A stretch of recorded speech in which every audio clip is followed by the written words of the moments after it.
Greetings, ladies and gentlemen, and welcome to the latest narration of the web series, The Human from a Dungeon. If you're new to the series, there is a playlist listed down below in the description, and as always, I hope that you enjoy. Master General Karaniath, Adventurer Level NA, Half-Breed Drow, Belushinian. Are the preparations complete, spindly one? The crow was perched upon the helmet of my armor, and its eyes glowed a faint red as the message burned into my mind. My fury enveloped me. How dare it refer to me as spindly? This entire plan depends entirely upon me. On the other hand, though, my plans depend upon them as well. I carefully hid my bile and rage at the disrespect as I formalized my response. The preparations are moving forward according to the schedule. I grow impatient. We grow impatient. The filth one must be destroyed, and our lands must be returned. I couldn't help but sigh. How can one live for thousands of years and still be as impatient as a whining pup? Do elder vampires regress into childhood as they age? Thinking on it, the older people seem to get, the less mature they seem to act.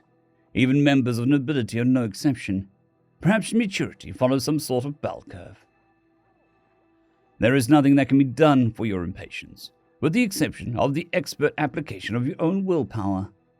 A shriek blasted in my mind that would have given me a start had I not been fully expecting it.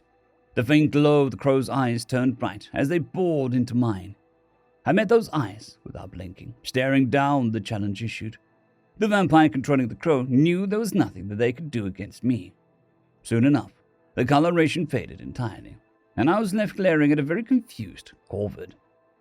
Crows are strange birds. In many ways, they seem to be dumber than birds that are natural to this world, but in some certain specific ways, they are very intelligent. This crow, for instance, knew that it was out of place, but didn't make the type of fuss one would expect a wild animal to. Instead, it watched me warily, staying still and waiting for me to make the first move. It would continue to wait. I had no intention of risking a pecking by trying to pick it up. Thankfully for us both, my tent flap opened and the bird from another world took the chance to escape with gusto. General Smarn cursed as he had to crouch to avoid a collision with it. Once the bird had taken to the sky, Smarn looked at me with an obvious question in his bright orange eyes. "A crow with a message from a family member," I explained before he could ask. I shook a freshly unfolded missive that had been attached to the crow's left leg. The point of the missive wasn't actually communication. It was to lend credence to my cover story. After all, it would be suspicious to have random avian visitors for unknown reasons. Its contents were quite benign, and not the type of thing one would waste time on a reply to. "Hey, Crow," he asked, "your family uses demon spawn to send messengers. Talk about luxury." I cringed inwardly at the general's ignorance of the origin of crows. They may have been introduced to this plane of existence by the daemons, but it was not there that they originated. True daemon spawn must be crafted and cannot be bred and tamed like crows can. "What is it?" I demanded, neglecting to educate him. "The Northern Legion he struggled to remember their given name. "The Ultras," I reminded him. "Yes, sir. The Ultras have at last joined us. They are formed up and waiting orders." "2 more legions to go then," I sighed. "Have them continue their training. If the commanders protest, have them flogged and brought before me." "Yes, sir." General Smarn bowed and left my tent. I watched the royal green flap close behind him, then turned my attention to the table that my helmet rested upon. Also upon the table was a well-detailed map that demonstrated my tactical prowess. Not that there was anyone in the camp who could even begin to appreciate it.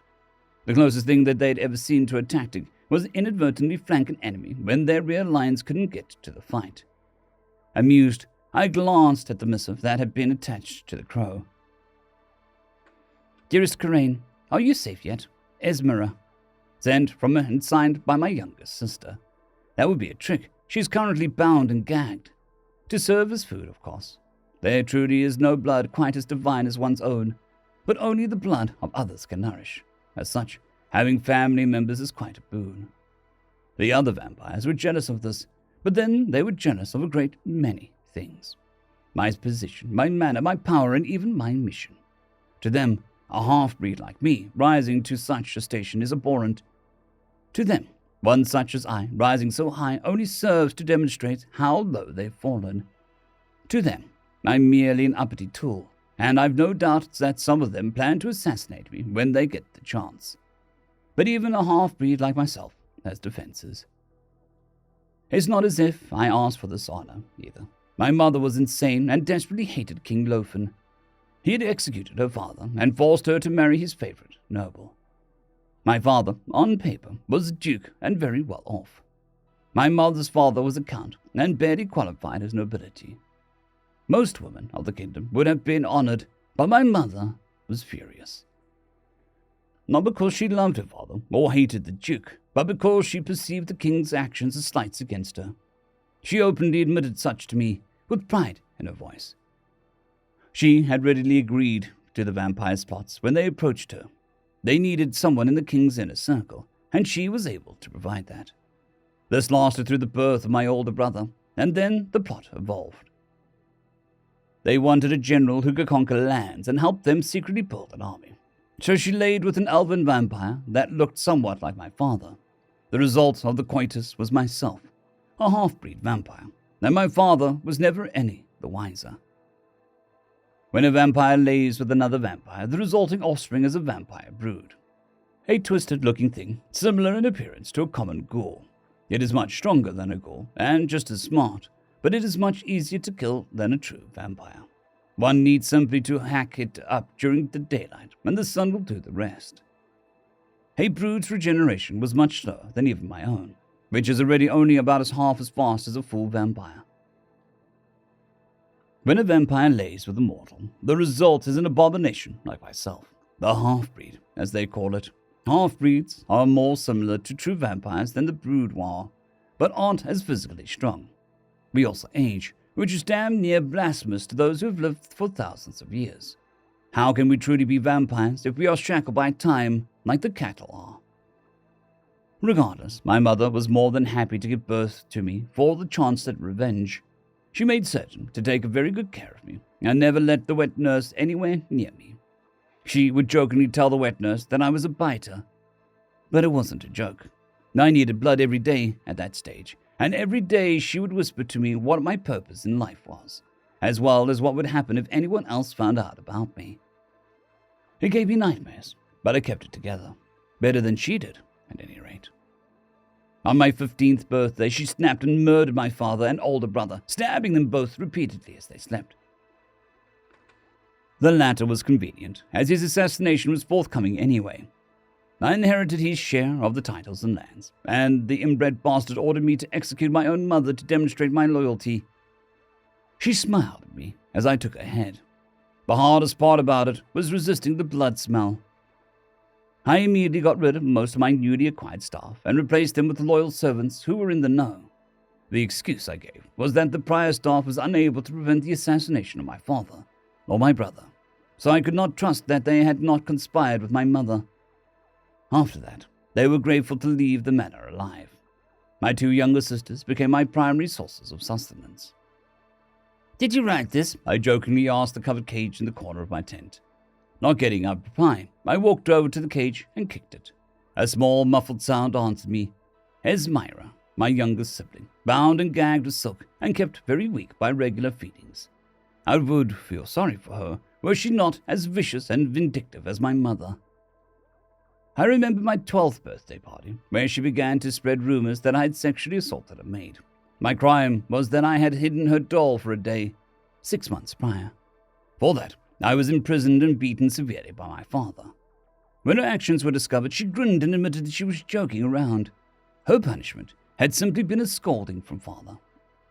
Moon, my other sister, was much better behaved and quite well taken care of back in the manor. She still served as a source of sustenance when Esmira became nearly drained, but she was far more willing to part with her blood so that her older brother could conquer the world. Mother had taken her into our confidence early on in life. Moon detests Esmira, and it was her idea to put Esmira in a current situation to ensure that I had a source of blood. Truth be told, the blood isn't a requirement for survival anymore. It was when I was a child, about around the 8th birthday, I started to be able to survive on normal foods. That's one of the benefits to being a half-breed. It's much easier to pass as a mortal. However, doing so will lead to you being weaker than the average mortal, and all of the benefits to being a half-vampire will quickly diminish. I had to starve myself with blood for years to adequately demonstrate my weakness to King Lofen. The king was fully convinced that I was a pathetic worm by the time my predecessor, who had been old and frail when he'd become a Master General, died. The Master General must be weak and uninspiring, otherwise the people will follow them instead of the inbred bastard king. Lofen will likely order my execution if I am successful with this invasion, but by then it'll be too late. The vampires will have a steady source of mortals to convert and plenty of room to create armies of their own. Lofen will find it much harder to execute me now that I'm feeding again and have my abilities back. The regeneration comes in handy, but I have to be careful about who sees it happen. My ability to vanish has actually saved me from several assassins sent by rival nobles, and allowed me to satisfy certain curiosities that I had as a teenager. I've never had a reason to shapeshift into an animal, nor do I frequently partake in hypnosis. You would think that hypnosis would be useful, but it has a limited duration, and the mortal's personality drastically shifts during the process. Since it's nearly impossible to use covertly, it's only useful for preventing an imminent attack against oneself or making someone loopy enough to forget that you fed on them. Since I don't feed on strangers, it's only really useful for the former, but then I have a sword for that sort of thing. There are other advantages to being a half-breed. Sunlight doesn't injure me at all, though most vampires are able to regenerate fast enough that it doesn't actually harm them. I'm also able to subsist on blood of other vampires, which is another reason my kind is looked down upon. Vampire blood is not nearly as potent as mortal blood, so this is barely even a benefit. The biggest drawback of being a half-breed is that I cannot make vampires of my own, nor can I create children with mortals to make more half-breeds. I can, however, breed with another vampire to create a brood. As such, a brood queen has been promised to me for my part in all of this. A vampire criminal whose mind has been completely destroyed. They slice off the top of the skull and replace a good deal of brain matter with metal so that the brain cannot fully regenerate. They incinerate the part of the brain that they have removed so that the vampire in question is trapped within their now useless vessel. Completely docile and useful for one thing only. It's a very secretive process, but I was privy to it when they showed me my reward. I had been led down a long, darkened stone hallway into a dungeon that the vampires were currently occupying. I was led past laboratories, kennels, prison cells, and even their brood kings. There were far more brood kings than there were brood queens, which is likely an indication of the crime rate amongst the vampires. At last, I was shown my prize. I never learned her name, only her beauty. She had been a rather curvaceous elf before becoming a vampire. Long silver hair, alabaster skin free of any blemishes, and green eyes that didn't show even a glimmer of intellect. The lack of intellect is a bit of a turn-off, if I'm honest, but utterly necessary for her intended function. Her crime had been the murder of another vampire without just cause. Apparently, her victim had convinced her lover to part ways with her. She had tortured the victim first, cutting into her flesh for days before finally ending her eternity. A vicious streak a mile long, one that hopefully our brood would inherit. I sat down in my orc leather chair as I imagined the army of brood she would sire for me. Perhaps I would use that army to capture more brood queens, and eventually I would subjugate the entirety of the continent. If I were to do that, I'd have to give a lot more thought to government structures. I will die of old age eventually, and I'll need to have a chain of succession if I'm to conquer the world. Yes, that would show these pompous bastards what a half-breed can do. I met my first vampire just after my mother's death. He had smiled scornfully as he informed me that my true father had been captured and destroyed by King Lofen's forces. He told me that scum like me should be honored to play the part that I'd been given, even as he educated me on my abilities and the drawbacks of my form. He made it absolutely clear that he believed me to be nothing more than a mote of dust that would cause their greatest enemy to choke. I despised him. Even the vampires with more agreeable personalities made it clear that they believed me to be trash. despite my necessity to their resurgence. Once that resurgence is complete, they will be unlikely to honor their part of the bargain. But I've taken measures against that particular betrayal. The Brood Queen will be mine. The Night Kingdom will be mine. The world will be mine. Sir, General Smarm once again opened the flap to my tent. What is it? So the Simvolem have arrived. Excellent. Have them form up and continue their training. If the commanders complain, well, you know what to do by now. I ordered with a dismissive gesture, then grinned. One more. End of chapter. I would just like to thank the T5 supporters, Bushmaster117, Casper Arnholtz, Dragzoon W.R.E, Elijah Silvercross, Gray, John Carrington, and Sevaren Serberous.